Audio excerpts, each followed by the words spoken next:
Assalamu alaikum, qadırman xalq, Талас, ел жұрты, амансыңарбы.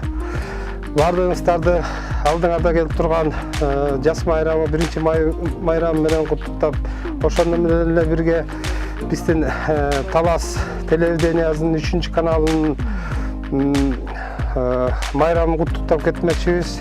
Бул Талас элинин, Талас областынын, ошондой эле биздин Кыргыз мамлекетине, Кыргыз эл журтуна, Кыргызстанда болуп аткан жаңылыктарды ачык айкын жеткирип берип турганына баарыбыз ыраазыбыз.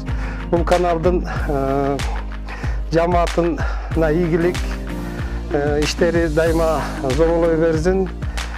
Мындан ары да өркүндөп, чоңое беришине, кеңейише беришине бардыгыбыз тилектешпиз.